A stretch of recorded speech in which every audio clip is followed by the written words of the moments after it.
Can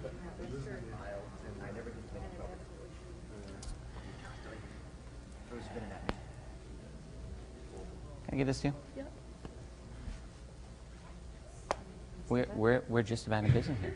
You're right. I think we're in business. Oh, we're in business. Yeah. Great. We have tickets if someone is collecting them. Um, No one was collecting I them think when I that came. is scrapbook. Oh, wait a minute. You know what? I think they're keeping them for bookkeeping.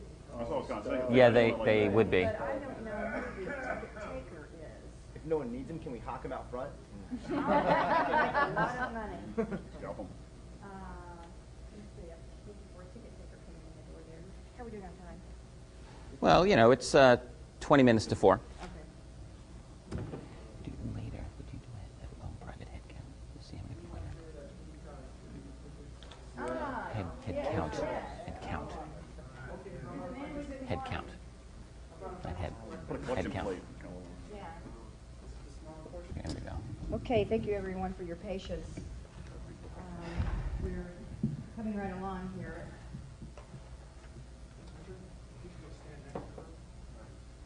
You want to test? No, this mic's the only mic you're putting in. Okay, this is a, okay.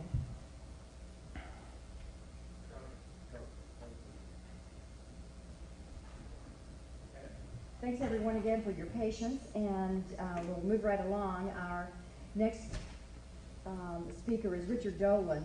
Many of you know a lot about his background, but if you don't, you're about to find out. This is a very powerful presentation. He studied history, English, and philosophy as an undergraduate at Alfred University. His deep passion for the discipline of history resulted in a scholarship to study at Oxford University and a near miss for a Rhodes Scholarship. He chose instead to do graduate work at the University of Rochester, where he focused on German and Soviet studies before moving on to American Cold War diplomacy. Not wanting to teach, or actually preferring to do something a little different, he left academia to write. In 1994, he became interested in the UFO issue, approaching it from the angle of history and politics. He was intrigued by the cultural schizophrenia, and that's a word or a term that I think that you're going to be hearing a lot of. The fact that mainstream and academic culture, the official culture that is, continued to treat UFOs as amusement, but that also so many intelligent people privately take it so seriously. Through 1995, 96, and 97, he conducted a systematic bibliographical search, hunting down the many out-of-print books and UFO documents released over the years through the Freedom of Information Act, and that was quite a challenge. He found the amount of information nearly overwhelming.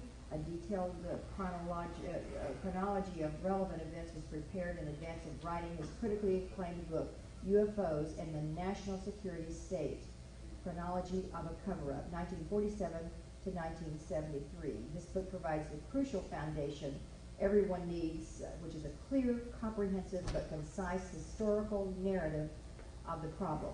He's now at work on his second volume, which will take the story through the remainder of the 20th century to present day and should be completed in about 2 years. He's on a quest to find out what happened and when it happened and why there are documented facts that are conflicting with what we now have in our history books. And he wants to get the history books straightened out. His focus is not on whether UFOs exist, but strictly from the political aspect. It's my pleasure to welcome Richard Dolan.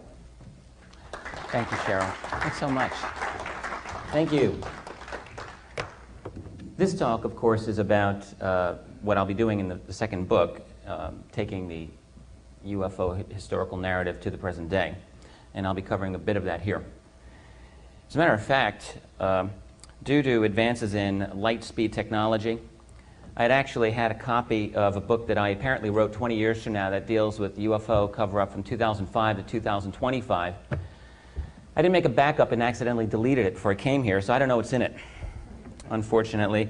But I do have I'd like to raise this up if I can do that, but I'll just carry this like this. I am very, very glad to be here. Oh, thank you, Francis. Perfect. Thank you for your patience, by the way. And I hope that this will be very interesting. I want to encourage, forget it. Encourage you to interrupt, ask questions. If I'm not talking about something that you would like to discuss, feel free. This is a workshop. Rather than put you to work with dittos and all of that stuff, I figure it's best if you simply interact in the manner that you are most interested in doing. And if that means interjecting in any manner, by all means, I'm happy to do that. I do have a lot of notes here prepared, and I will gladly go through those. So let me just start, and as Cheryl mentioned in her introduction, aside from UFOs, I have a very strong interest in politics and history in general. I'm now interested in, I guess I call it parapolitics, deep politics, subterranean history. When you're in academic life, that kind of stuff really is seriously frowned upon. I mean, not merely UFOs, but my goodness, don't even go out there on something like, I don't know, the Kennedy assassination. They really will not take you seriously if you believe that there was a conspiracy to kill John F. Kennedy, if you can believe this. And I'm not kidding.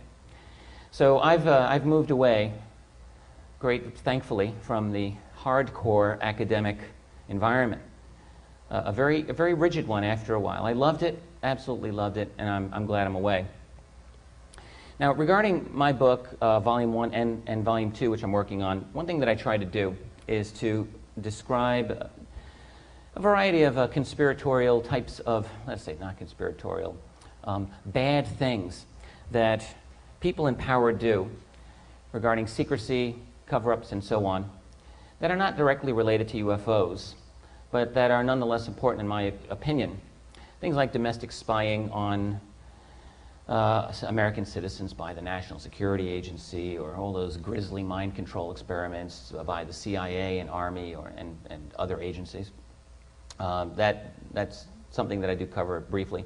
Plutonium injections, sensory deprivations on people who didn't give their permission, testing of biological agents. This happened in New York City when I was a boy in 1966. I was 4 years old. New York City subway system was sprayed with, by the U.S. Army with bacteria. No one knew at the time. I assume it didn't do anything to me. I included those matters and continue to include them, not to convict by circumstantial evidence about UFO conspiracies. It's not my intention, nor is it my intention to be a bad, unpatriotic American, in particular in this post-Patriot Act age, God forbid. But what I want to point out is that on a structural basis, the UFO cover-up, all right, and maybe that is the best word, is nothing unique in American history. It is nothing unique in our society. It is standard operating procedure. Many of the secrets that we know, we have this myth in our society that where, there are no secrets. Can this work here now? Wait, wrong way. There we are. We have this belief that we have an open society, which compared with some other societies, we do. Compared with what we think our society is, it is not especially open. Many of the things that we know, I mentioned mind control experiments, for instance, a moment ago. We know about these by mistake. We know about them by a roll of the dice. For instance, there's a picture of Richard Helms up on the screen there. Richard Helms directed the CIA from 1966 to 73 and knew pretty much everything there was to know, I think, within the agency. That appears to be the case. And when he left, he was fired by Nixon after Richard Nixon got reelected. And Nixon said, well, you got a month to clean out your office. Helms went nuts. He had all of these secrets. He's thinking, what do I do about the MK-Ultra project? No one knows about this. I can't let anyone know. He told Sidney Gottlieb, who ran the program, destroy all records. Get rid of everything. And Gottlieb did a pretty good job in getting rid of evidence, but he wasn't quite thorough enough, and left a few boxes of documents pertaining to, like, financial records pertaining to MK-Ultra, the mind control program. A few years later, they were found by journalist John Marks, and that is how we learned, okay, about MK-Ultra. Now, had Gottlieb had a little more time, we wouldn't have known. Same thing applies to other federal branches, such as the FBI. Under J. Edgar Hoover, Hoover had an enormous stash of documents that were not in the FBI filing system at all. They were labeled official and confidential. They were outside the system. If you were to do a search on them, if you were to do a FOIA request on them, you wouldn't get them because they didn't exist. They were the most personal, you know, the best stuff that Hoover had on people. We know about them because his secretary, when Hoover died, tried to get rid of them, didn't get rid of all of them. Okay. So, as Richard Helms says in that quote up there, the first rule in keeping secrets is nothing on paper. This is certainly what happens. Things don't go on paper, or when they do, there are ways to keep things out of circulation. If I'm a federal person and I have secrets I want to keep, maybe I can give them to people in private industry. If I have UFO secrets, maybe I've got a good friend at Lockheed, good connections in the private world, and documents go out so that they're not subject to such controls like a Freedom of Information Act. What I said in my lecture yesterday, and I want to repeat today, is that let us not forget that we retain our precious freedoms, the ones that we have, through the preservation, in large part, of our our heritage, our historical documents. And that heritage is preserved first and foremost through documents. No documents, no heritage. No heritage, no freedom. A functioning republic requires an informed citizenry. Otherwise, how can people rule? You become informed through reading and analyzing documents. And that is why these are very important, and I'm going to be going through these today for the last 30 years of this history. I want to review the last 3 decades of the UFO phenomenon, dealing with it as I did previously from a national security perspective. I want to show you this is a problem that is not merely a Cold War trifle, and it has not gone away. All right. These are some U.S. Defense Department documents regarding Spanish UFOs from 1974. 1974 is a little appreciated year in UFO history. There's a lot of activity at that time in Europe. There's a possible UFO crash that occurred in Wales in January of that year. That is still currently being investigated by the British, now American journalist Nick Redfern. It includes, that case includes reports of an RAF mountain rescue team to investigate the case, to scare off witnesses. Very interesting stuff. Then what you have that spring was a significant wave of very well-documented UFO sightings, many of which involved European military personnel. In particular, we have a lot of data from Spain. Many of these reports found their way into the files of the U.S. Defense Intelligence Agency. These are 2 pages from the DIA reports. They essentially came from local newspaper clippings, okay, organized, however, in nice military fashion, and forwarded to the Pentagon in the words, strictly for information of those parties interested. Now, you know, one question you want to ask is, and who would these people be? One of the documents tells us that on one night, one of the witnesses was the chauffeur of the president of the Cadiz Provincial Commission. Cadiz is off the Atlantic coast on the southern part there, near Gibraltar. And a local big shot guy. And they're on the highway, and they see a luminous metal object, very brilliant. They felt a strange sensation, and the car came to a near stop. Not much more information in there. There are some other interesting accounts. Some indicate very clearly unusual maneuvering capabilities, such as this, quote, round, intense, torch-like light rose out of the water near a huge rock, traveled at low altitude, then fell into the water again. This happened twice. Or unconventional shapes, such as oval objects, rhomboid, saucer-shaped objects, and so on. And quite a few sightings of beings in this wave. This is one. A truck driver saw, quote, 3 silver ships on the highway with a light similar to floodlight. Figures approached him, he ran, they followed. He saw that they were tall, about 2 meters tall, you know, about 6.5 feet tall, I guess. They had arms and legs. He could not see or make out their faces. They eventually returned to their ships and left. The next day, a civil defense unit investigated and found a distinctive hole in the ground. The truck driver said, "I didn't do it." Now, these reports do not prove that alien beings are here, obviously. Of course, that's a reasonable explanation, maybe, if you combine these with some other things that we know. However, if we treat them cautiously, we can still make some important conclusions.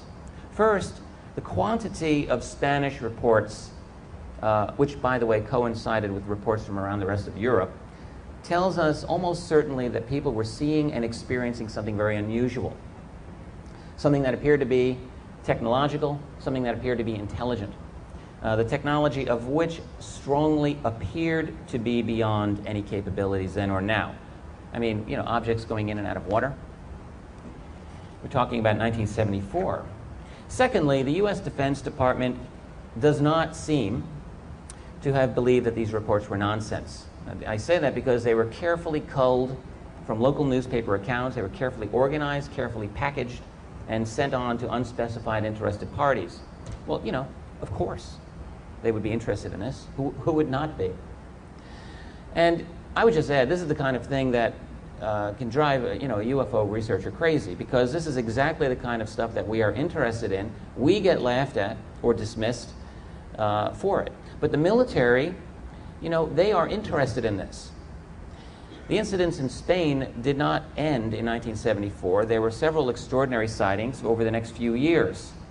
In October 1976, shortly after the death of Francisco Franco, who ruled that country for many years, a Spanish journalist named Juan Benitez received a release of a large number of Spanish UFO documents.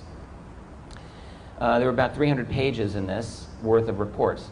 Benitez reviewed the documents. He said, "It becomes definitely, categorically clear that the UFOs exist and quite evidently are a matter of the deepest concern to the governments of the whole planet."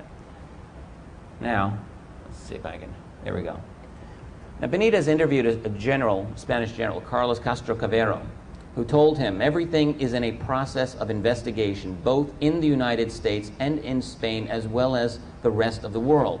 And Cavero would not give an official position, okay? He gave a personal position.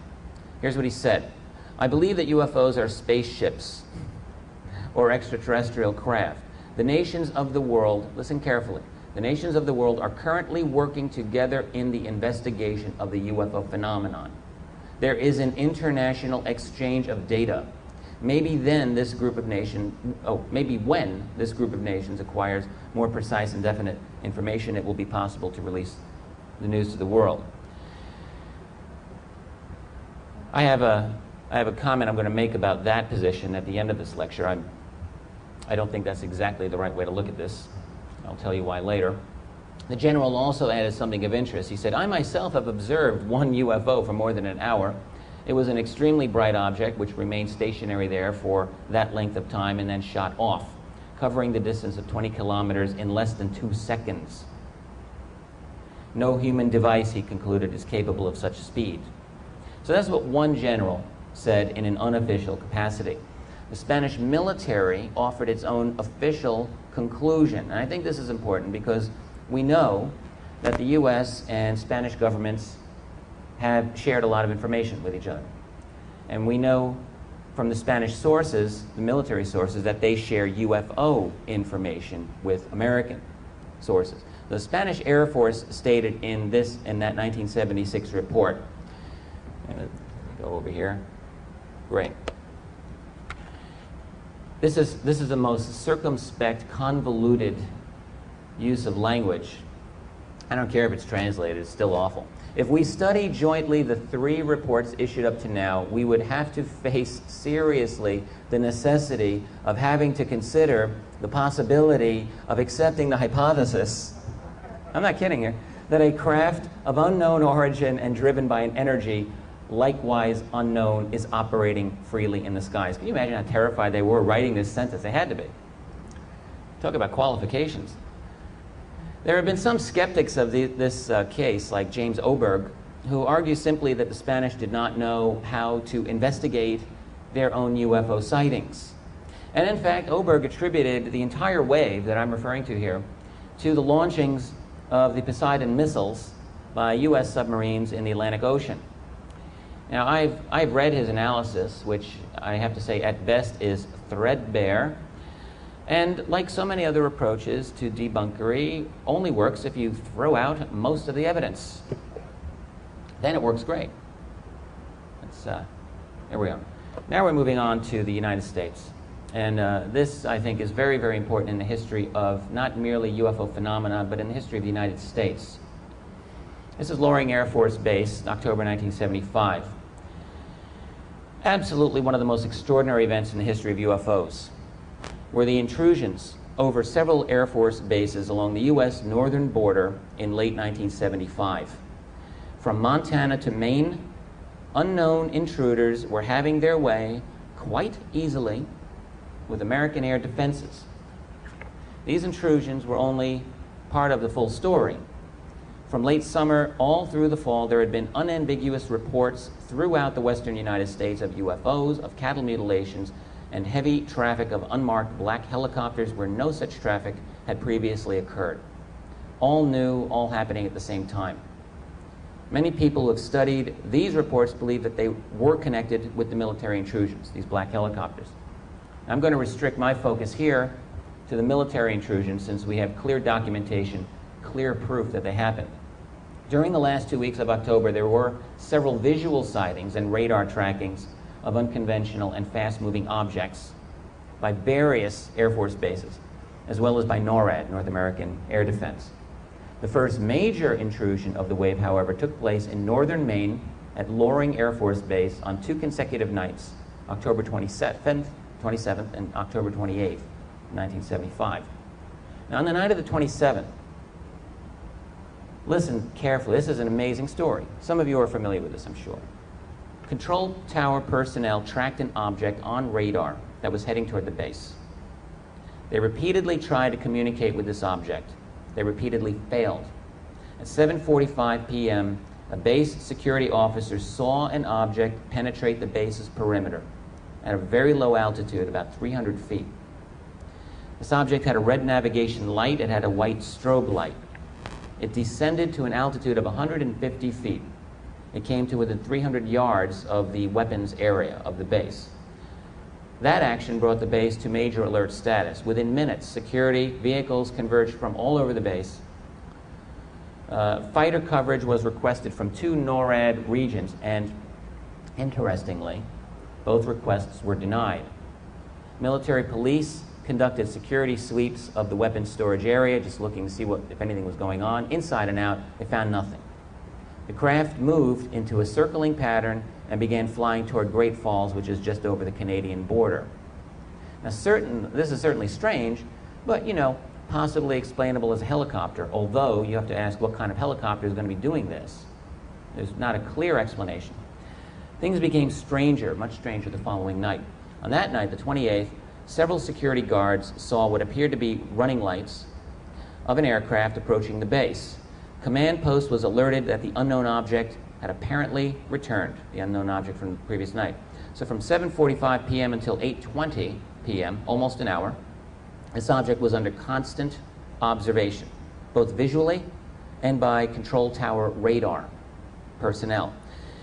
It was about 3 miles north of the Loring perimeter at that time.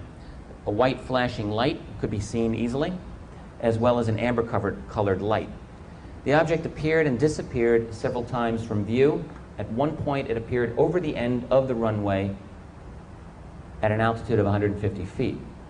Then, it shut off its lights and appeared to have left. But it didn't leave, because when it reappeared, it was directly over the weapons storage area. Now, a number of witnesses thought that it looked like a stretched-out football. According to one of them, this is a B-52 crew chief, this is what he said, quote, "It hovered in midair as everyone in the crew stared in awe." This man was with his crew in a vehicle at the time. They decided, illegally, to drive into the restricted area to get a better look at this object. And they came to within 300 feet.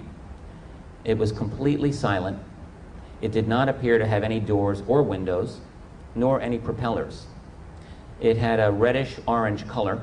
According to one of the witnesses, he said it looked like all the colors were blending together as if you were looking at a desert scene.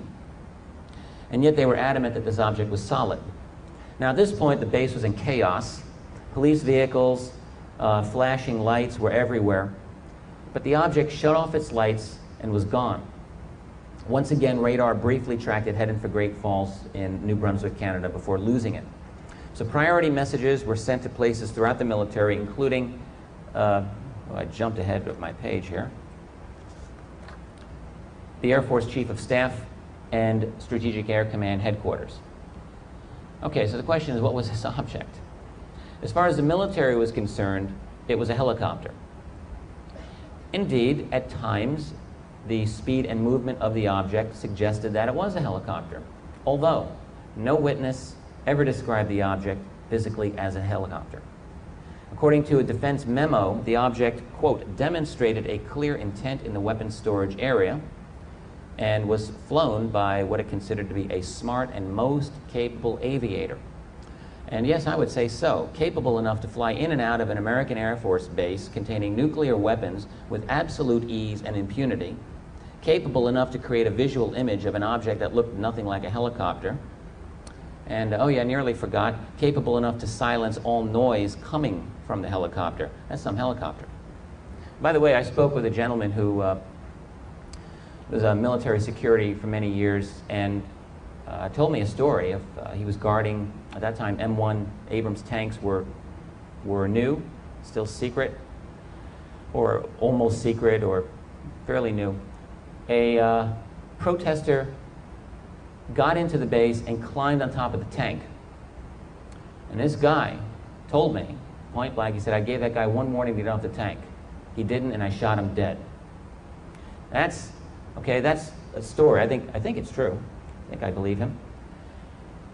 Here's a helicopter coming into a base, goes in 2 times, 2 nights in a row, directly over the weapons storage area, gone, nothing. No, it was not fired at, and the reason is that the base commanders were afraid of antagonizing it. This is what the evidence seems to say, the document. They didn't know what it was, and it was over some serious weapons. So, now, let's move over to, I think, an even more interesting case over at Wurtsmith Air Force Base in Michigan on the night of October 30th, just a day or two later. Once again, an object that resembled a helicopter, but then again, not exactly, entered restricted airspace and demonstrated interest in the weapons storage facilities. Today, Wurtsmith is closed. In the mid-1970s, it was an important Strategic Air Command base. So that night, just after 10 o'clock, an airman in the housing area at the southeastern portion of the base, I got from Yahoo Maps, you can see that that's the outline of the base there, and the circle, of course, is where it is in relation to the state. Anyway, an airman at the southeastern part saw what appeared to be the running lights of a low-flying craft near the base perimeter south of his position. It had 1 light pointing down, 2 red lights near the back. At least part of the time, the object hovered and moved up and down erratically. No sound. He couldn't hear anything. Although he did manage to hear a more distant B-52 to the north, but he couldn't hear anything from this object. A few minutes later, an airman near the main gate saw several lights close to his position, near the western edge of the base. He heard no sound again, watched the lights turn north and appear to lose altitude. This might or might not have been the same object. Then, 3 times within the next 11 minutes, security police at the back gate reported that an unidentified helicopter with no lights entered the base itself and hovered low and directly over the weapons storage area. Once again, it seemed like a helicopter, but no one could identify it, actually say, that's definitely a helicopter. No one could do that. One sergeant said he thought he heard the sound of a possible helicopter coming from an area off the base toward the north. He heard it briefly. Then the noise was drowned out by a military jet. When the jet passed, he couldn't hear a thing. That's all anyone heard. So while these visual sightings are going on, radar personnel are reporting low-flying objects, plural, in the area. It just so happened that a KC-135 tanker with 6 personnel on board was then entering the area. So this crew was ordered to identify and intercept the object or objects. So they're vectored by the base control tower plane pursued what at first appeared to be a single craft for 35 miles southeast, traveling a little faster than 200 miles per hour.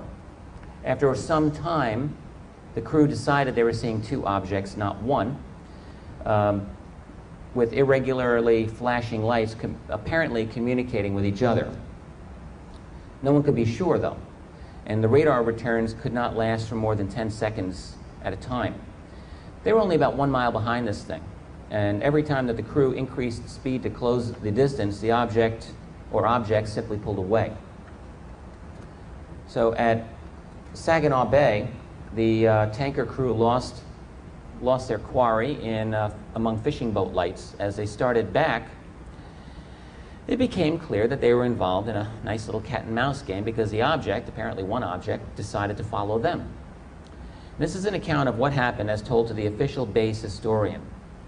On the way back, we picked up the UFO again at our 8 o'clock position. We turned away and it proceeded to follow us.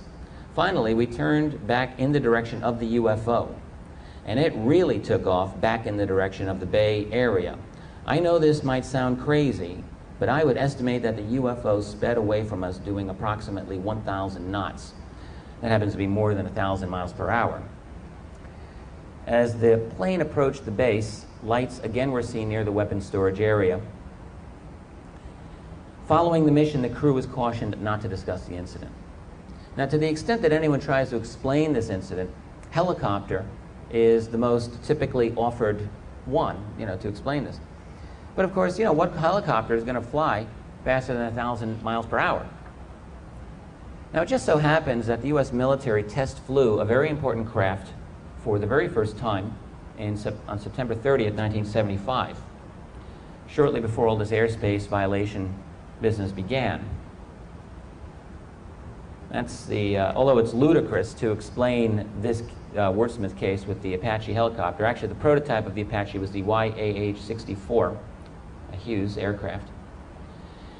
But I think it's instructive to understand some of the capabilities of this very impressive helicopter. In the first place, during late 1975, there were exactly 2 flying models of the YAH-64. And both of those models were in California. By January 1976, these 2 models, not these 2, this is the actual Apache, that's not the prototypes. I don't have pictures of the prototypes. But the 2 models that existed were both, they were both in California, and by January, they had completed about 65 flight hours total. There was not any full-scale development contract until later that year, and Apaches were not delivered to the U.S. Army until 1984. Now, from its inception, this is a very tough and very durable weapon, flying craft, although not, and reasonably quiet too, but not silent by any means. It could achieve a top speed of about 190 miles an hour and a range of about 300 miles. You could extend that range if you wanted to add external fuel tanks, which of course would affect the speed and general performance of the helicopter. But isn't all of this beside the point? Because even today, with all of its various upgrades and modifications, the Apache of the 21st century cannot do the things that were being reported by base personnel in 1975. What remains from this case are reports of a silent or near silent aircraft able to hover and maneuver like a helicopter, but able to accelerate like a jet fighter, engaging in confrontational behavior within sensitive U.S. military installations 30 years ago.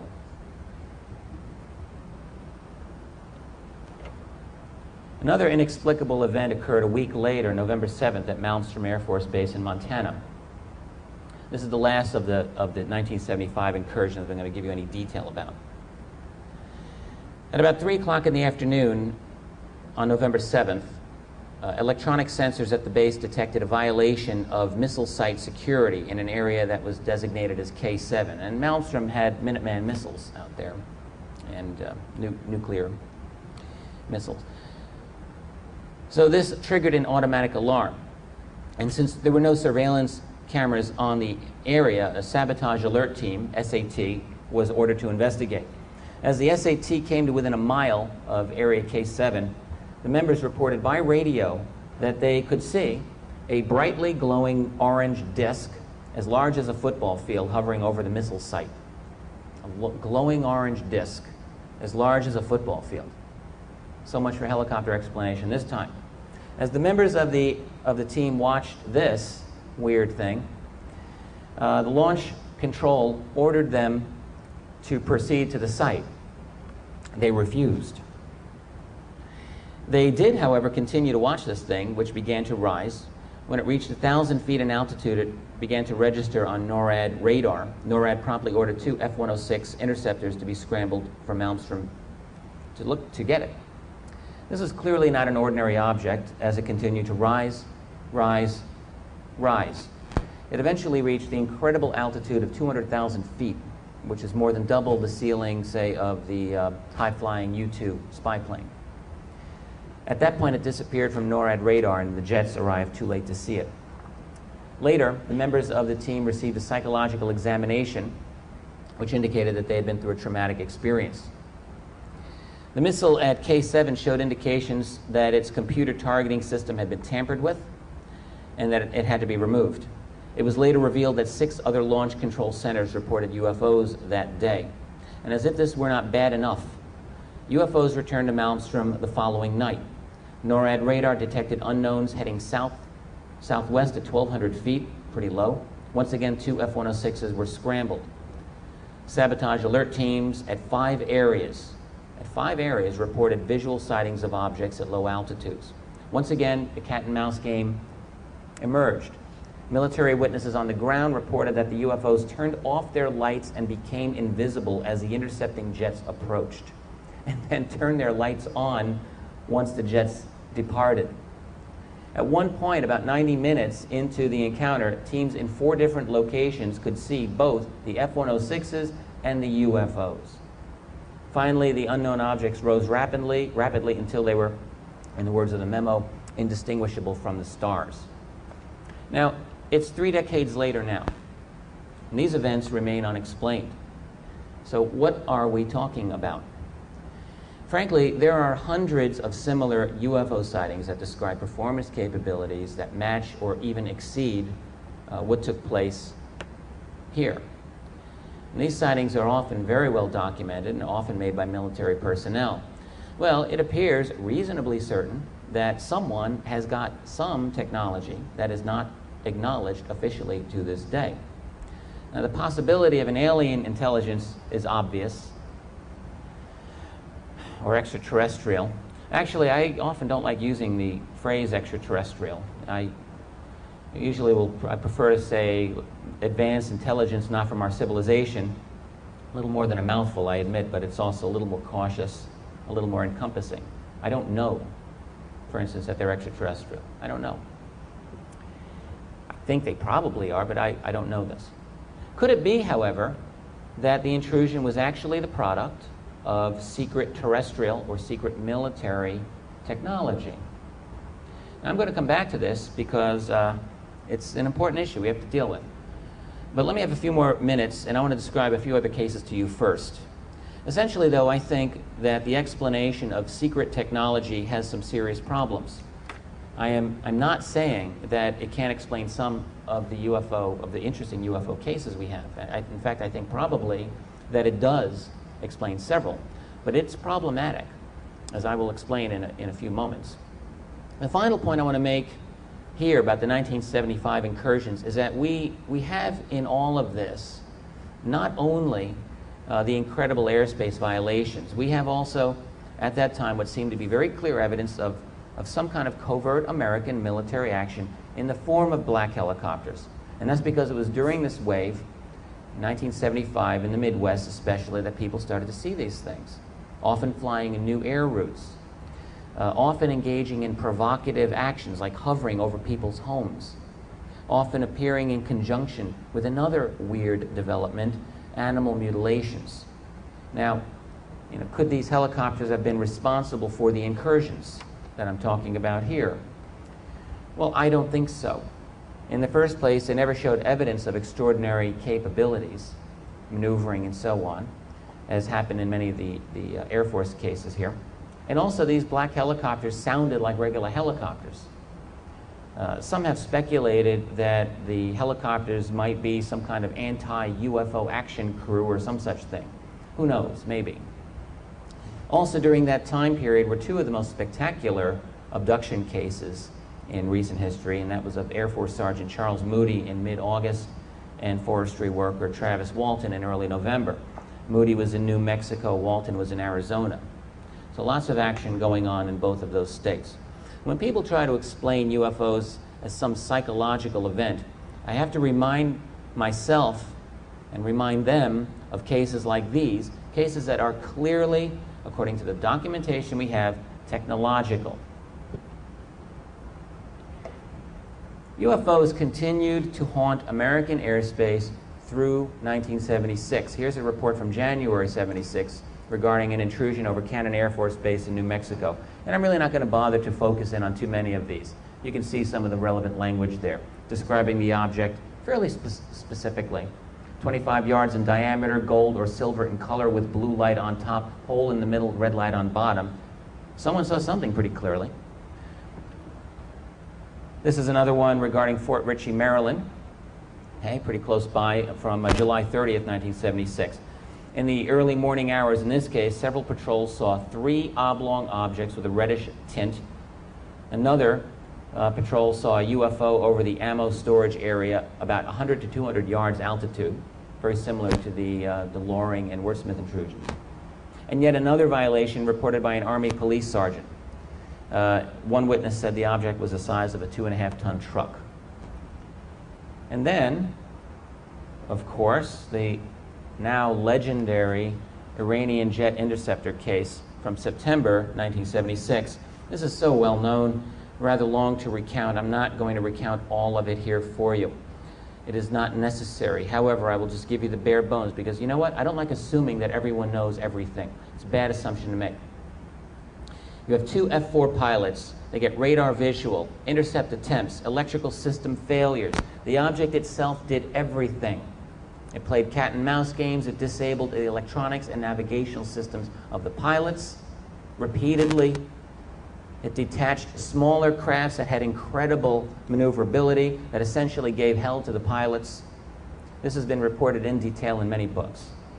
According to Lawrence Fawcett and Barry Greenwood, who wrote about this more than 20 years ago, they wrote that reliable sources have told us the Iranian case was about 1.5 inches thick, yet absolutely no admission to having this file has come from any government agency with a possible connection to the case.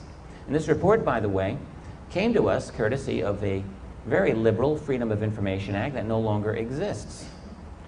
The case was briefly mentioned in the Iranian news, the newspaper, the day after it happened. The details were obtained in 1977 by a man named Charles Huffer, who was a teacher at the Berlin American High School in Germany. He initially requested the document from the Secretary of Defense, which was denied. He appealed the decision and got a release of a 3-page message about the report through the Defense Intelligence Agency, all rather quickly, I might add. An addendum to the report added, quote, "An outstanding report. This case is a classic which meets all the criteria necessary for a valid study of the UFO phenomenon." I seriously doubt it would be anywhere nearly that easy to get a Freedom of Information Act request regarding the case nowadays. And in fact, we know this is true regarding the Washington case from just a year and a half ago. FOIA requests have repeatedly gotten nowhere, and I'm going to get to that before we leave. By the way, the same night as the Iranian sighting was a heck of a sighting in Morocco, and Henry Kissinger, who was Secretary of State, was consulted on this and basically shut his own embassy in Morocco out of the loop by giving them the old tired story that the Condon Committee laid UFOs to rest. Maybe it was a meteor you saw, although the details of that case do not indicate meteor. Now, there are several interesting CIA memos from 1976 pertaining to UFOs. One is from April, confirms that the agency continues to monitor UFO phenomena, but not officially, whatever that means. Remember Helms' statement, nothing on paper. Well, corollary might be, don't make your programs official. Another memo from April stated that the Domestic Collections Division, quote, has been receiving UFO-related material. These materials came from science and technology sources, and their credentials removed them from the nut variety. And it referred to CIA UFO experts as well.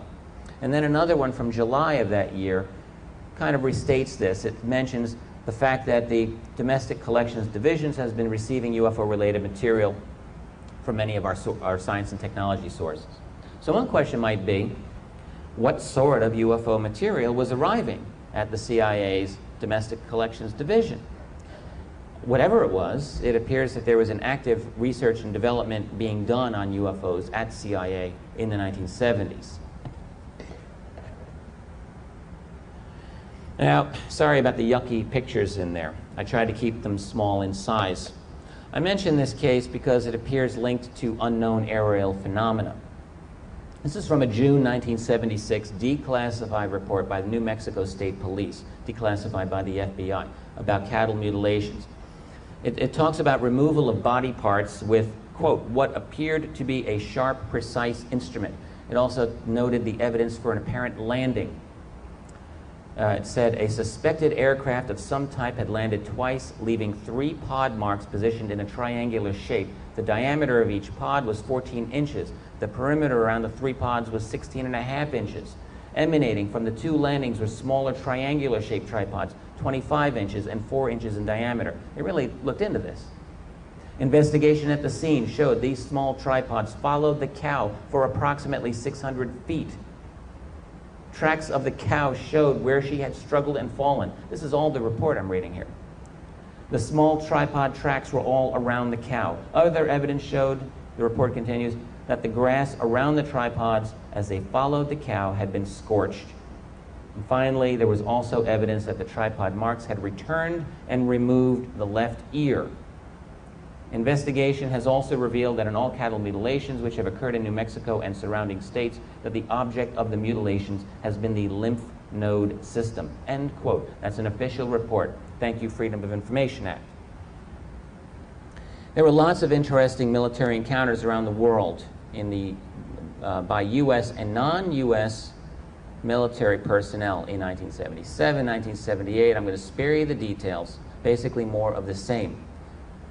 In fact, in 1978, there's essentially a pandemic UFO wave. I mean, much of the world is having significant UFO sightings. I keep losing here we go. Now, this is a snapshot taken by a 16-year-old Iranian boy. He was up late studying for exams. He saw and photographed this object from the window of his family's apartment in the town of Shiraz. This photo caused a stir among UFO researchers because it resembled a UFO report by pilots during their landing approach to Tehran airport earlier in this year. Then, in October 1978, 4 months later, this object, or something exactly like it, was photographed by another person in Iran, Franklin Uri, from outside his home in western Iran. This picture, however, was not revealed until the Uri family relocated to the United States 3 years later. A Freedom of Information Act request and lawsuit ultimately led to the release of Defense Department documents which had this. This was in defense files that revealed the American military's interest in these sightings. Here's a comparison of the two. You know, that is clearly the same object. Now here's a drawing. This is rather similar, except that this drawing is from 1967, and it's by a man named Stefan Mikhailik, describing a craft that he saw in the woods in Canada. I wrote about this in Volume 1. And it's an event where he received injuries from the exhaust blast of the ship. It's a well-known event for which, by the way, the Condon Committee offered the hoax hypothesis. The evidence for hoax is very slim. Very slim. The evidence for the authenticity of the encounter, I think, is very strong. One of the strongest is the fact that this man got incredibly ill for months after that account. In fact, there's a famous picture of him lying in a hospital bed with marks from the exhaust all over his body, all over his chest. I'm sure many of you have seen this. Throughout the remainder of the 1970s, 1980s, 1990s, there are good cases of military involvement with UFOs. There's an interesting 1980 case involving the Peruvian Air Force with a UFO. It's noted in American Defense Intelligence Agency documents. This was a good UFO report, good witness. The conclusion in the report was origin remains unknown. Another interesting Kuwaiti case from 1980, reported by the American Embassy there. Several RAF encounters in November. Then, of course, the monumental case by American servicemen in the Rendlesham Forest at the RAF American base at Bentwaters in England. This was a series of encounters that the skeptics cannot kill, try though they might. In addition to all of these, frequently with military personnel, it is equally obvious that the CIA was doing some careful work monitoring the UFO situation around the world, just as they had been doing for decades. There are many reports of CIA monitoring UFO organizations and events in foreign countries like China, Soviet Union, Europe, Africa, everywhere. What we don't get is a whole lot of interesting commentary independent from the reports themselves. In other words, very, very straightforward, rather boring accounts of things that happen, not much commentary at all. Maybe they exist somewhere. Some of these sightings, let's just make this clear, of the reports that they're looking at, were of very terrestrial technology. For instance, Soviet rocket launches, weapons testing in Afghanistan during the Soviet occupation, things like that. Yet as you get deeper into the 1980s, you start getting reliable sightings of triangular objects that are definitely terrestrial. For instance, in August 8, 1989, a former Royal Observer Corps member who's working on a North Sea gas rig about 60 miles off the British coast spotted a matte black aircraft refueling from a KC-135 tanker. It was accompanied by 2 F-111s. Now, these are not photographs, okay? The aircraft, he said, was a perfect triangle. The object was an isosceles triangle with a 30-degree angle at the nose. It was slightly bigger than an F-111. This formation was heading toward the British coast. This man's name was Chris Gibson. Chris Gibson has been written about. He has been described as a master of the art of aircraft recognition. This man competed in international recognition tournaments where a long-distance shot of an aircraft would be flashed on a screen for a fraction of a second. That's who this is the man who identified the triangle. Now, assuming Gibson was accurate about the size of the aircraft, and everyone who's looked at this case is sure that he was, this is not the triangular craft that was seen in the Hudson Valley of New York State a couple of years earlier. The Hudson Valley sightings are, in a way, pivotal in our understanding of this so-called terrestrial or alien technology question. Here you're talking about enormous triangular craft seen by thousands of people. Hovering low, silent, extreme acceleration in all directions, invasion of the airspace twice at least of the Indian Point nuclear power station, during which one time it disabled the electrical and communications systems. This is a drawing over there of by one of the security guards at the plant. In fact, what happened was the object came into the plant, this enormous object. He described it as about almost 900 feet long, and hovered over the only operating reactor. The man in charge of the plant security called the National Guard. He said, "I want you to get a helicopter over here and shoot this thing down." Meanwhile, he had the guards with their rifles aimed at this object. He was going to order them to shoot the object. The guards are thinking, how are we going to shoot this thing down? They had no way of doing that. And as, in fact, that he was about to give an order, apparently, to have them engage the object just went away.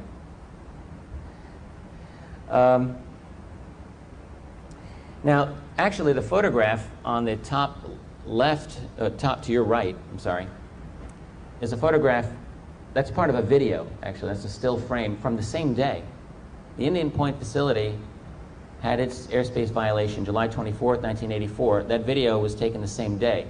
by a man in that same area. Could be the same object. You can't really make out the shape from that. However, that video was sent and was analyzed by a number of organizations, including ABC News and the Jet Propulsion Lab in Pasadena, California. The Jet Propulsion Lab looked this over very carefully. Conclusion, unknown. In other words, they were unable to identify it as any kind of conventional aircraft, and that's all that they would say. Now here's another triangle. We've all seen this one. This is seen over Belgium a few years later. That's the unlight-enhanced version. Here it is a little lightened. This is from 1990. The Belgium sightings are another of those milestones in the UFO phenomenon. Like many other spectacular sightings in the past, the encounters over Belgium in 1989 and 1990 happened amid a wave of major sightings in that region, in this case all over Europe. A great deal of activity was going on in the Soviet Union, as that country was already in the process of collapsing into chaos. The Belgian case is essentially one of these cases, once again, of a technology that's not supposed to exist. It's not just the plan form or the design of this craft. It is a perfect triangle. It's the performance characteristics. F-116 interceptors could not catch it. This object was equally at ease doing 30 miles an hour as 1,500 miles per hour at instant acceleration, by the way. The documentation on this case is just too good. At one point, Belgian Air Force radar tracked this object. Well, there possibly were more than one triangle, actually. This is one of them. But at one point, the Air Force radar tracked it descending 4,000 feet in 1 second. That's nearly a mile in 1 second. Now, you know, what can do that? And the press coverage, by the way, was simply ridiculous. Mostly it was simply absent. I really think this kind of thing is just embarrassing to report. Let's not forget that, of course, the real national security connections to major media. This has been well documented for a long time. But the coverage of these spectacular events is nearly as spectacular for their ineptness as for the event itself, for the ineptness of the coverage. I think the secret keepers have learned that the best thing that they can do is just to ignore. Don't try to refute. You know, that just makes it worse. Just be silent. This is a change, a definite change in U.S. government policy over the last few decades. The silence, I think, has become more brazen, in my view. You know, sure, in this case, you get a couple of debunking New York Times articles about this months after the fact, poorly reported, as you would expect. No one asks the right questions. Like regarding this.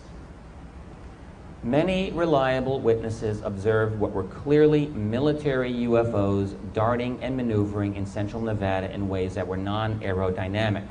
This is a photo over here taken by Gary Schultz on February 28, 1990.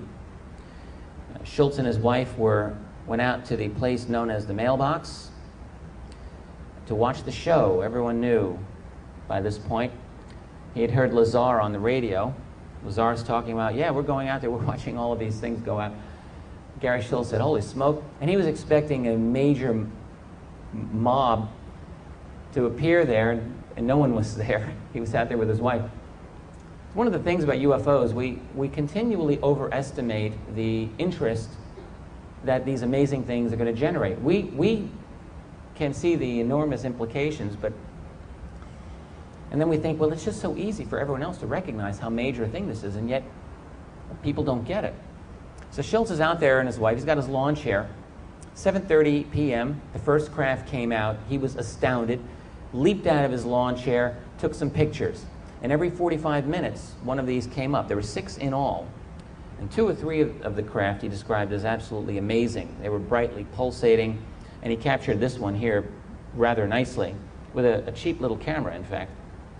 Now, I want to stop for a moment and go into the issue of who the heck is making this stuff. When I wrote my book a few years ago, I would have been more adamant in saying that this is not ours. I'm a little less certain of that now. I'm not saying that all UFOs are terrestrial. I do not believe that, actually. by no means. I personally feel that the evidence weighs very strongly toward the primary origin of these as being not from our civilization. But I also believe that there is evidence pointing to the fact that we possess, for all practical purposes, UFO types of technologies. For instance, when I wrote my book, I did not know of a very interesting book by aviation journalist Nick Cook, who wrote a book called The Hunt for Zero Point. In fact, I didn't know about it because my book came out before his. Nick Cook wrote for Jane's Defense Weekly, probably the most prestigious military publication in the world. He was their senior aviation editor. I think he's still there. Does anyone know if Nick Cook is still working for Jane's, or is he gone? Does anyone know this? Someone told me he's no longer there. It would be interesting if that were the case. Anyway, against his initial better judgment, Cook investigated rumors of secret anti-gravity technology, in particular the claims that the Germans had indeed been working on this during World War II. Now, anytime, anyone with any experience in the UFO field has heard this kind of thing, to say the least. It's not my goal here to give you Cook's book, but suffice to say that I for one, was persuaded that he found something, more than just some smoke, maybe a little fire. What it appears is that the Nazis had some advanced designs using unconventional physics that happened to work, at least at the prototype level. And Cook then argued that the Americans got the lion's share of the technology and key personnel after the war through Project Paperclip. Now, again, this is not saying that Americans invented flying saucers after World War II. He had no evidence for this, none. By his own analysis, he argues that it looks like the Americans only got going into this in a serious way in maybe the mid-1950s, and that there were really no breakthroughs, if any, until the 1960s. And he was very equivocal about this. He seems to think that a breakthrough occurred at that time. For myself, I think it's entirely possible that a secret breakthrough was made, but I would put the time closer to the 1980s. Of course, we're all guessing here. What Nick Cook's book did do, essentially, is muddy up the waters a little bit, so that when we look at the 1975 intrusions that I described earlier, I can't entirely rule out that some secret group somewhere had the technology at this time. I still don't think that is the case, but I'm not willing to rule it out entirely or as completely as I might have done a year ago. And here's another reason why. Ben Rich was the hand-picked successor of Skunkworks founder Kelly Johnson. Ben Rich was a man famous for the stealth fighter, the F-117, as well as the Have Blue stealth prototype, and the top-secret F-19 stealth interceptor. In 1986, John Andrews, himself a legendary Lockheed engineer and chief model kit designer for the Tester Corporation, wrote to Rich about UFOs. And essentially, Ben Rich was a friend of Andrews. Essentially, Andrews asked, are the UFOs ours or theirs? And Rich replied, I believe both. He said, in another correspondence, which I don't have the graphic here, I'm sorry, that there are two types of UFOs, the ones we build and the ones they build. Rich said to Andrews that we learned from both crash retrievals and actual hand-me-downs. Rich maintained that the government knew and until 1969 took an active hand in the administration of that information. He claimed that after 1969, after a Nixon purge in 1969, that the administration was handled by an international board of directors in the private sector. Ben Rich also said that a craft was recovered at Roswell in 1947, that the hull design, aerodynamic measurements, propulsion info were passed on directly to Jack Northrop and Kelly Johnson around 1950, with a major block of data being passed on from the working group at Wright-Patterson Air Force Base's Foreign Technologies Division in 1952. Rich also observed that the impression Kelly Johnson had of the aliens was negative, and that Kelly Johnson implied, in the few times that they discussed this, that factions from out there were a threat more than a blessing, and that the cost of having them around was, in the words of Kelly Johnson, unimaginable and unbelievable. Ben Rich also believed, according to his statement to John Andrews, that the public should not be told. He believed that we could not handle the truth ever.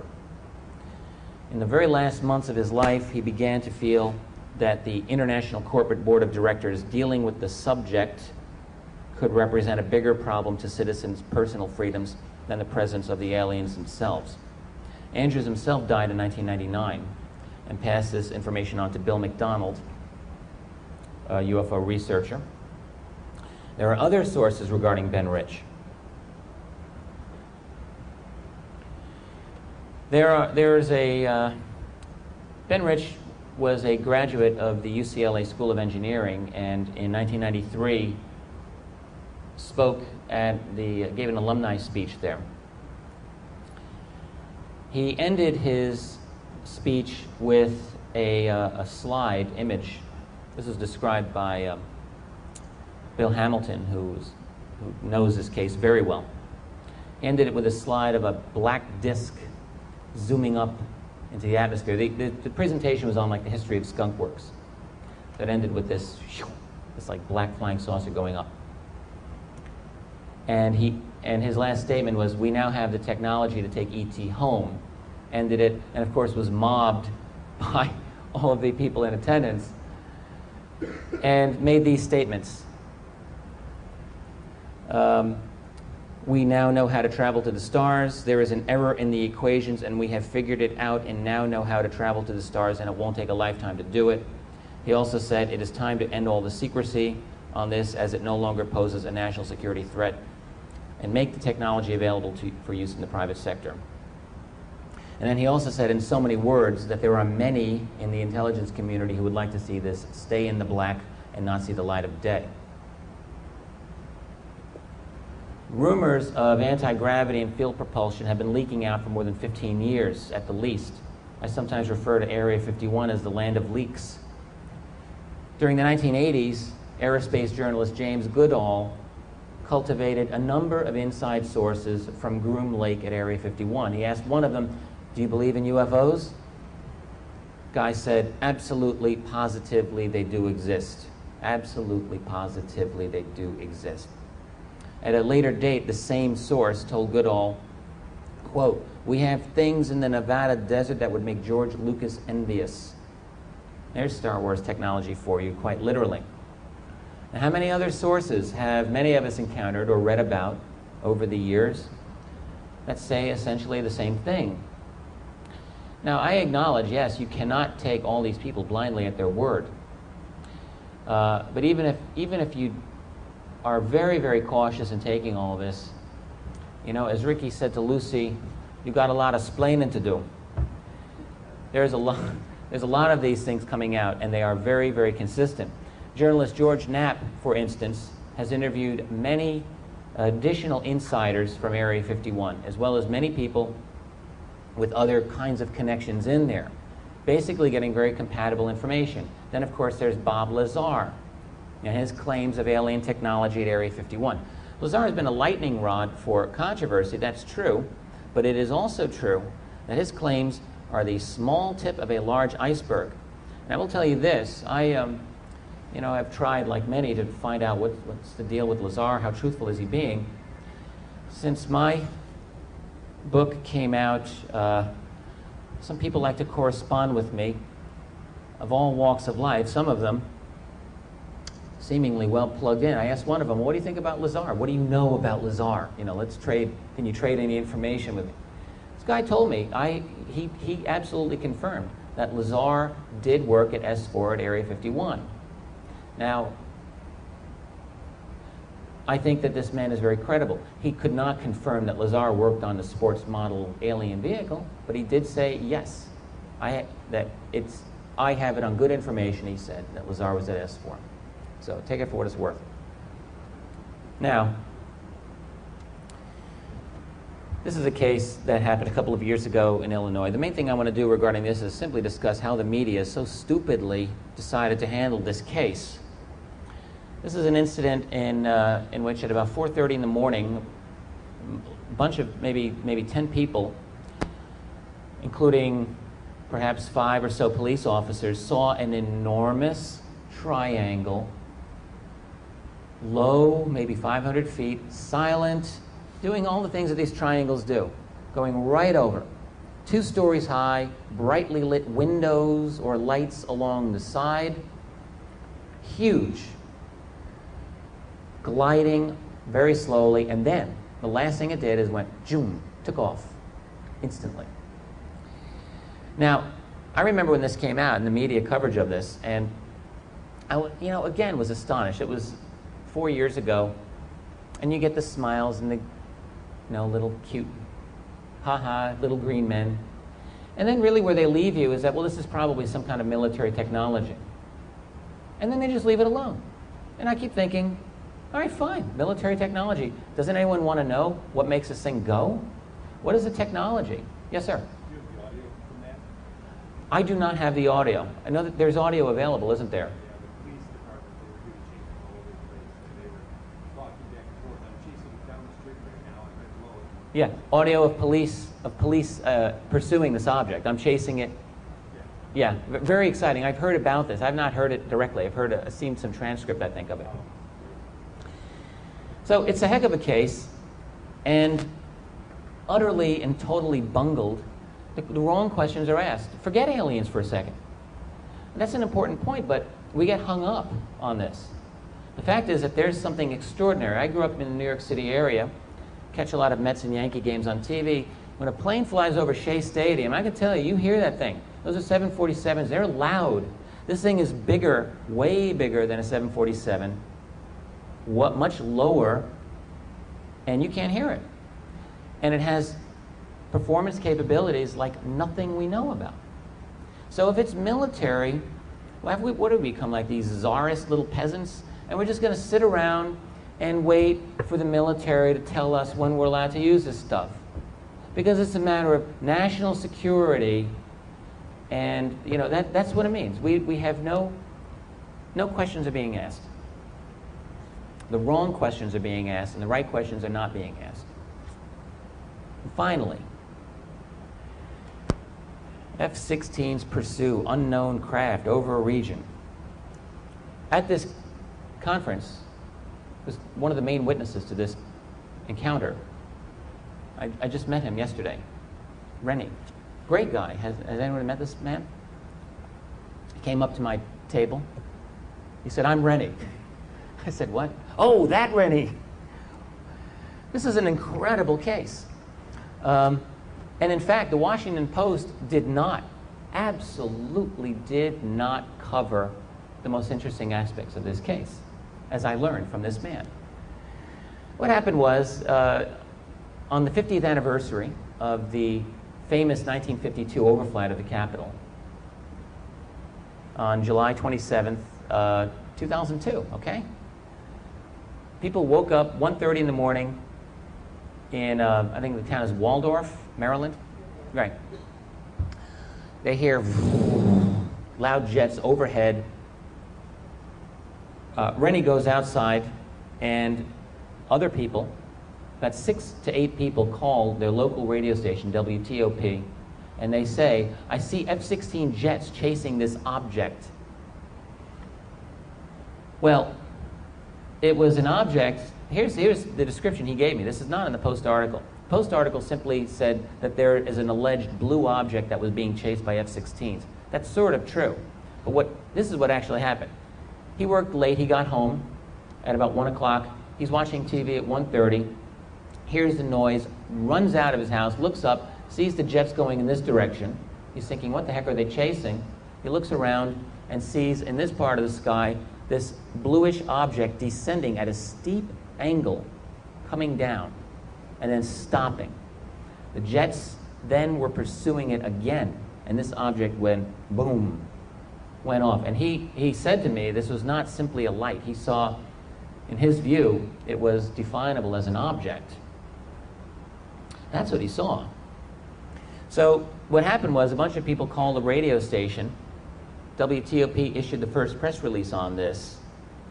And it is my opinion, I don't know this, but that's probably the only reason the Washington Post wrote about this at all, because it had already been scooped, it had already been out. There was some local Fox coverage and local CNN coverage, one time each. This story dropped into the black hole. The official Air Force statement in the Washington Post article, with the Post you get the basic, well, maybe it's this and maybe it's that. So the Post article quoted Rennie, and then quoted this Air Force talking head who said, well, I love this, it could have been any number of things. I'd like to know what things it could have been. What's option A, what's option B, what's option C? We don't know this. I'd like to know. So in any case, the significant thing about this is a post 9/11 case. And this object was this close to the restricted perimeter around Washington. Didn't go, was very close to it. NORAD had it on radar. An unnamed Air Force spokesman, by the way, said on the condition of anonymity that the object suddenly just faded off the radar. Like they had it on radar and it just went gone.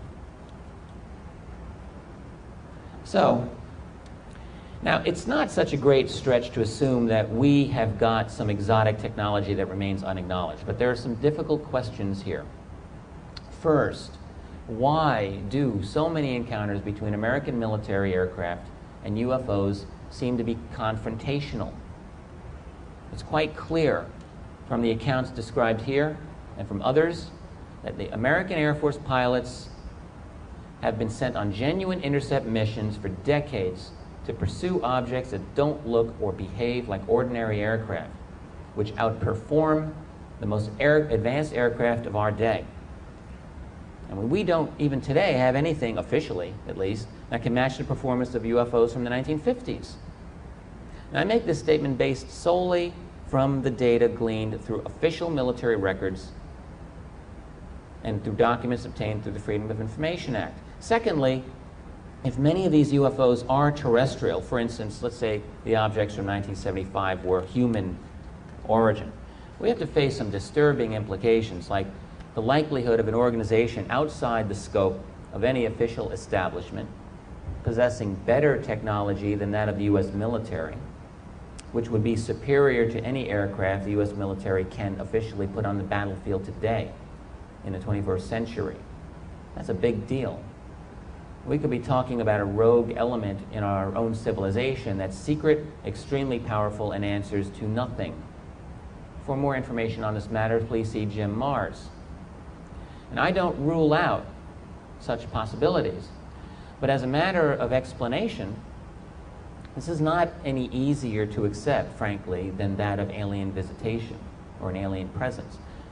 And actually, I think the human explanation poses greater problems of explanation when you look at the entire UFO phenomenon, not just one small segment like airspace violations.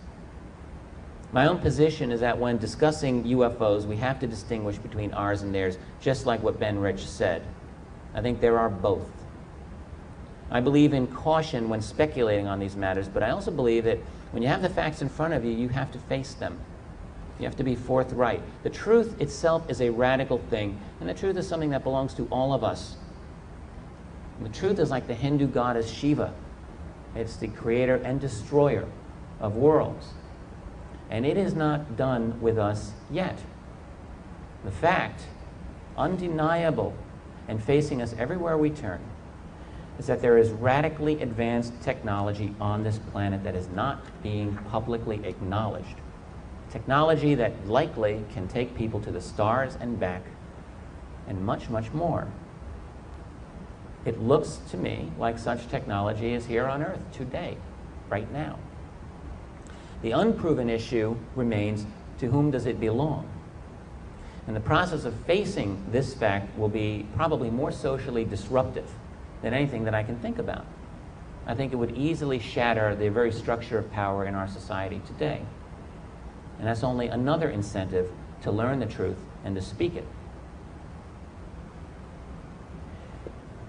Back to our Spanish general friend from 1976. He talked about the possible release of information in the future once the classified world figures out what's going on. Well, you know, sorry, that's just not a realistic way to look at this. Let me just say, UFO disclosure has nothing to do with getting our facts straight. The militaries of the world, they've had more than 50 years to get their facts straight. I think by now, they can have a clue. Maybe not all the blanks filled in, but a general idea? Yeah, I think so. Regarding the release of UFO information, I continue to believe the best analogy that I can think of is that of the Soviet Union from 1985. I may have mentioned this in my lecture briefly. 1985, you have Mikhail Gorbachev coming in, talking about glasnost, a major thing. 70 years of that country's history had been built on lies, murder, falsification of history. Suddenly, openness, restructuring, what's this all about? And it was an amazing thing. And you know, Gorbachev was for real, and 6 years later, there's no Soviet Union. It all went away. Why? Well, the reason is that reforms spiraled absolutely out of control.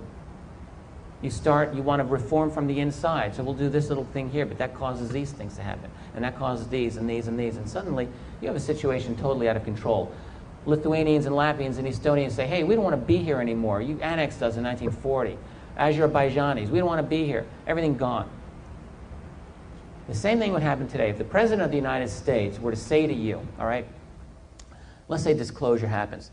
President Bush says, you know, UFOs apparently are real and they're alien. Okay, it's come to my attention. So then, you know, you've got how many follow-up questions here? Well, gee, Mr. President, what does that say about alien abductions? Suddenly, they don't seem so far out, do they? What does that say about claims that we've got secret technology that's alien-derived? What does that say about rumors of alien bases underground? Suddenly, it's a whole new ballgame, and everything is up for grabs. There is too much at stake for those who have these secrets to want to give them up. They have no incentive to do so. I want to leave you with a quote of one of my very favorite writers, which is Niccolo Machiavelli. I quote him frequently.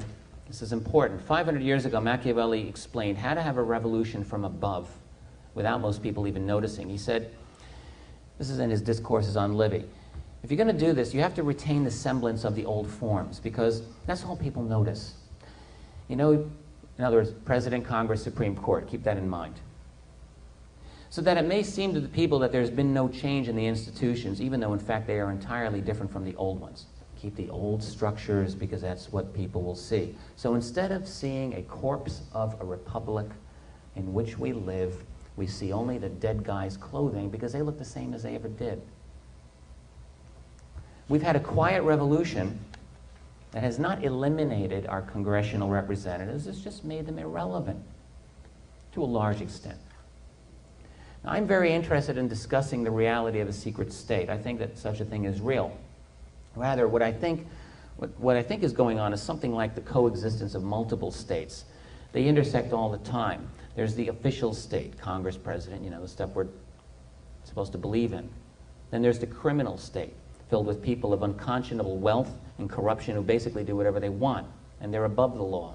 And then there's the secret state. Sometimes I call this the national security state. And I keep trying to think these ideas through, but I think they intersect all the time, these things. And incidentally, I think what's going on today is that the veil of the secret state is slowly being lifted, bit by bit, out of necessity, frankly. We've undergone so much radical political transformation, and this began long before 9/11, but 9/11 certainly accelerated things, that at a certain point it becomes impossible to hide the changes. So Machiavelli's advice to keep the changes hidden, you can't follow that advice forever, simply because the changes have been so profound, so expansive, that it becomes impossible not to notice. Along these lines, I'm not going to get overly political, but I grew up in a household that was partly conservative, partly liberal, my mother and dad. And I have a appreciation for both of those angles of looking at things. I honestly, truly do. When people describe our president as conservative, I want to correct them, because that is not conservative as I grew up understanding the term. Conservative is someone who supposedly doesn't trust government power. What I describe our president as a neoconservative, and this is a man who's in love with the state. He has a love affair with the state. And that is not simply a Republican thing, okay? But this is not conservatism, as I grew up understanding it. The problem that people are having these days, this vast, pitiless crisis of identity and belief that you see everywhere around you, we all see this every day in the eyes of any person with a brain in their head. The problem is that they have lost faith in their society, and they don't see anything to replace that. That there's no alternative to what they see of a society that is no longer based on personal freedom, but rather on wealth, the wealth of a planet that is rapidly diminishing its resources, by the way, and diminishing in its time.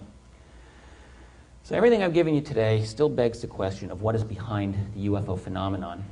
And my goal, as everyone keeps saying, as I say, is more limited than that true. But I try to be a little more focused as a result. And I want you to come away from this not with a blueprint for how to start the new age of harmony with the Cosmic Federation. I'm more interested in you coming away with a strong feeling of civic obligation and a renewed commitment to the ideals of the American Republic. Lest we forget, these are commitments above all to truth and self-government. And a true study of the UFO phenomenon is not divorced from these commitments. It is not separate. We must study UFOs not merely as scientists, but as citizens engaged, citizens, in a free republic. That is all I have to say. Thank you. I know it's a little bit after 5. I will gladly stick around for any questions that you may have. I know we also have got other, dinner obligations, whatever is going on next, but if there's any questions that you have, I can answer them here. Yes, sir. You were showing some animal mutilation. Have you come across any data of human mutilation? Human mutilation, well, I have not come across any data of human mutilations. I have come across stories of human mutilation. And for instance, I have spoken with, I'm not sure if I'm supposed to mention his name yet. I probably will mention it in my book. A gentleman who's a fairly experienced UFO researcher, a former police officer as well, who has a lot of connections within some of the police world, and looked into accounts of human mutilation. Told me that at a certain point he hit a brick wall beyond which he was absolutely not, he was told, you don't go into this. Now, human beings get mutilated and we do it to ourselves, obviously, but you're talking about the kinds of surgical, precise mutilations. All that I can tell you for myself is I have not encountered a case that I would say is an absolute slam dunk. I've heard some very, very grisly stories from people who seem to be credible, but I can't really do anything with it. So I don't know. I don't know. Any other questions? Well, I think we're all going to get some food and have some fun. I will gladly, if you stop by my table, if I'm around, I'll gladly chat, or if we bump into each other outside. Thank you very much.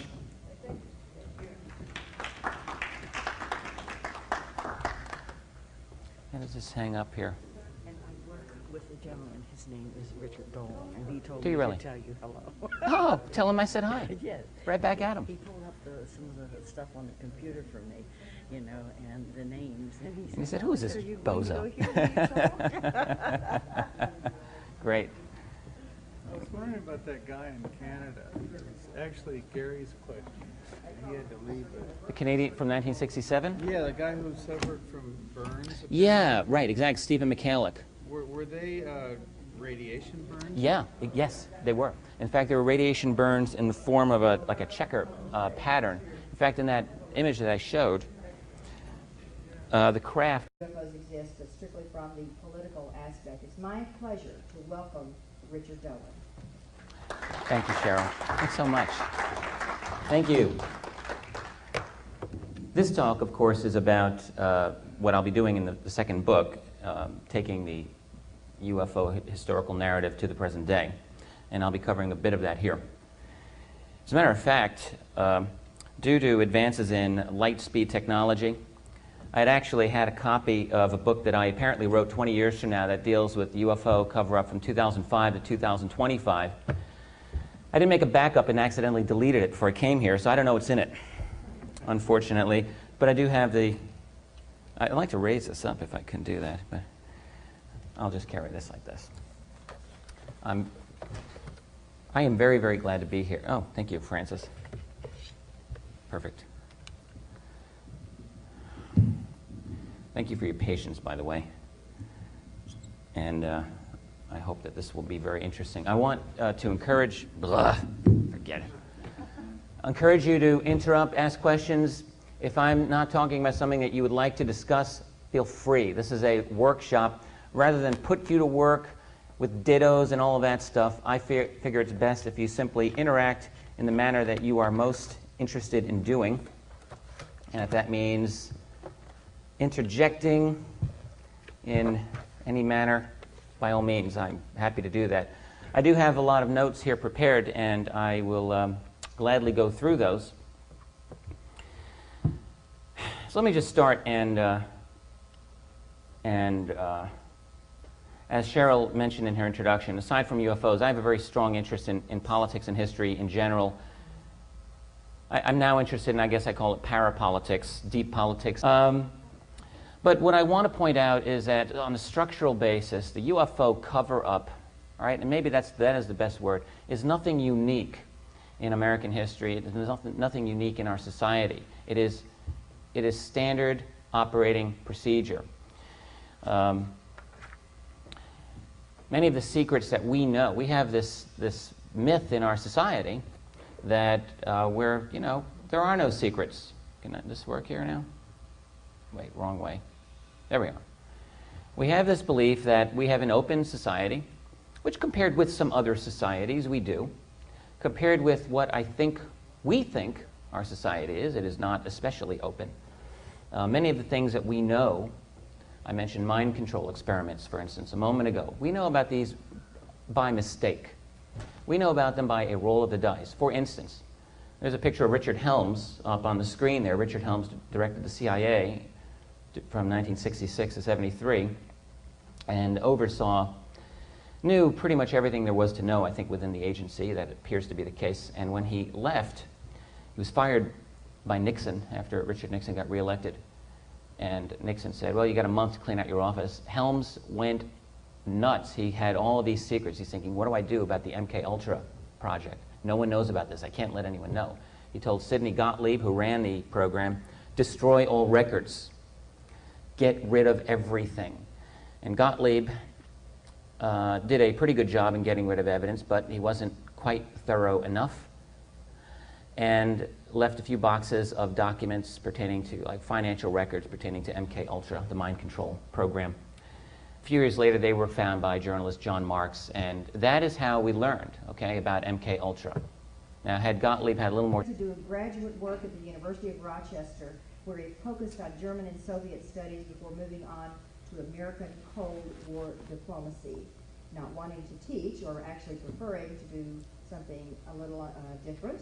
He left academia to write. In 1994, he became interested in the UFO issue, approaching it from the angle of history and politics. He was intrigued by the cultural schizophrenia, and that's a word or a term that I think that you're going to be hearing a lot of. The fact that mainstream and academic culture, the official culture that is, continued to treat UFOs as amusement, but that also so many intelligent people privately take it so seriously. Through 1995, 96, and 97, he conducted a systematic bibliographical search, hunting down the many out-of-print books and UFO documents released over the years through the Freedom of Information Act, and that was quite a challenge.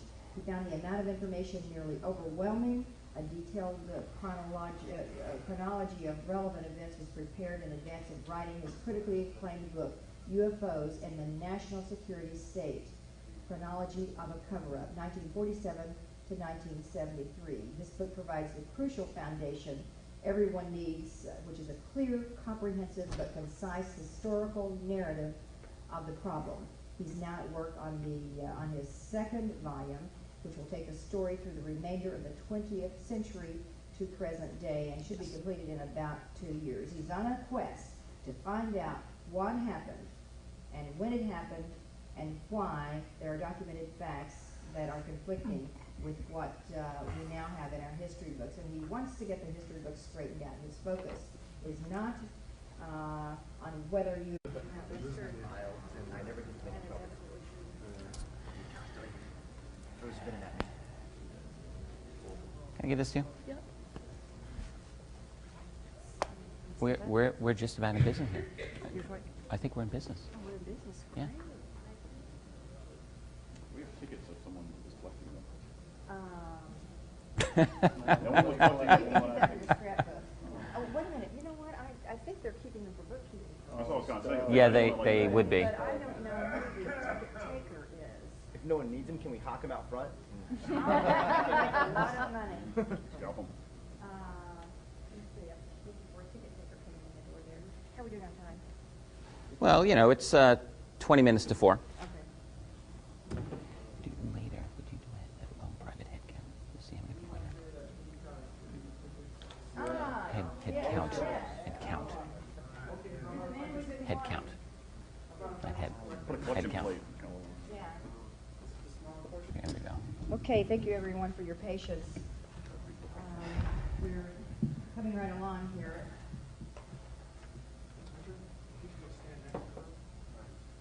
You want to test? No, this mic's the only mic that's Okay, this is a, okay.